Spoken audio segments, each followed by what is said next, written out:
Apa sih yang menjadikan kita maksiat di rumah kita? Tentunya sebabnya adalah ini. Dari apa yang menjadikan maksiat kita lakukan? Sebabnya mata, sebabnya telinga.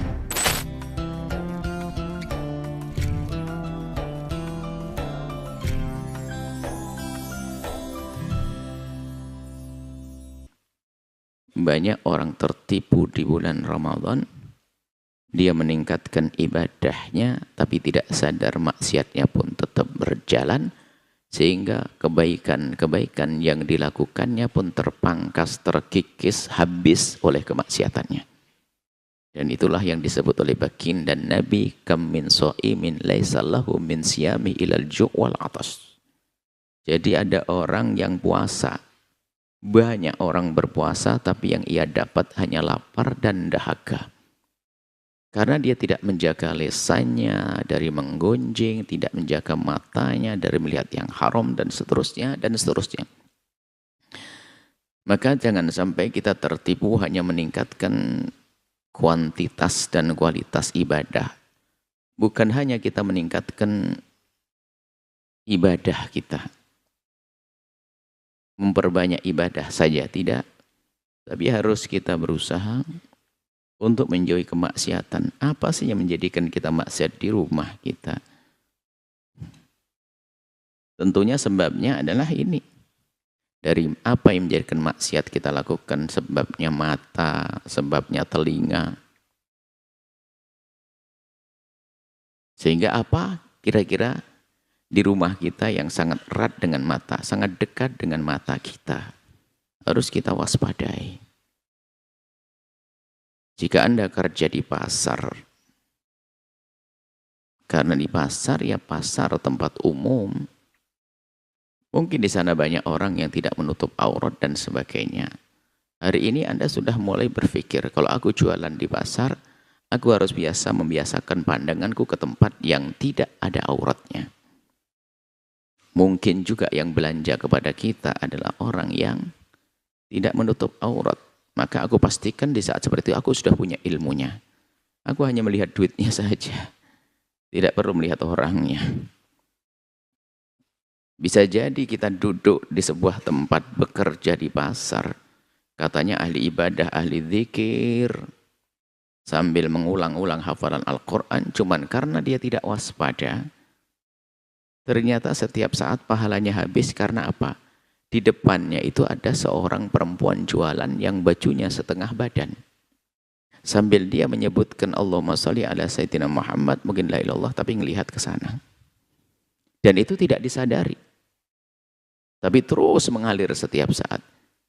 Maka sekarang kita harus cerdas. Tinggal kita geser kursinya, kita hadapkan ke tempat yang tidak menghadap ke wanita tersebut. Anda mau belanja, atau pergi ke rumah makan misalnya, yang sekiranya Anda bakal duduk bermenit-menit di situ, pastikan bahwasanya Anda tidak melihat aurat di situ. Makanya memilih tempat belanja juga penting.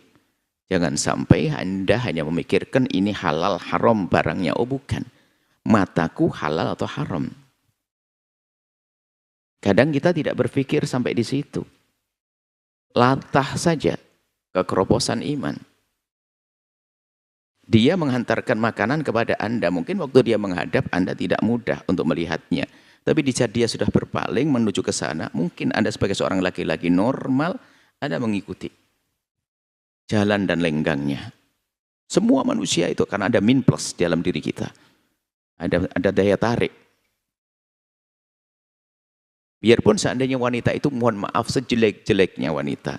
Tapi tetap dia perempuan yang bagi seorang laki-laki normal, akan ada setrumnya ke sana. Tinggal membedakan antara satu orang dengan yang lainnya adalah kekuatan iman. Cuman kita tidak boleh ngambil resiko. Sehingga kami selalu mengingatkan, tanpa kita merendahkan saudari-saudari kita yang jualan, yang belum menutup aurat. Harapan kami setelah mendengar suara ini, mereka menutup aurat mereka. Itu adalah cerdas berbisnis sebetulnya. Kalau dia menutup aurat, yang belanja bisa siapa saja. Yang senang pakai baju seronok dan yang senang pakai menutup aurat, dia akan belanja. Orang baik bisa belanja karena dia telah menutup aurat. Yang tidak baik pun juga bisa belanja.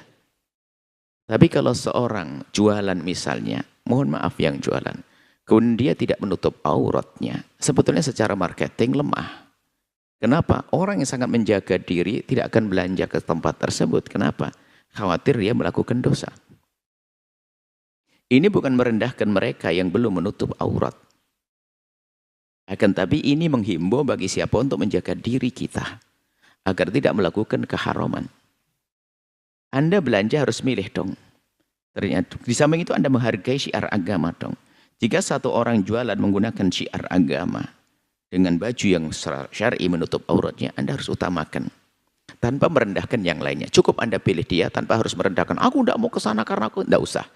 Tinggal suatu ketika Anda ingatkan. Kalau memang ada orang tetangga Anda yang belum menutup aurat.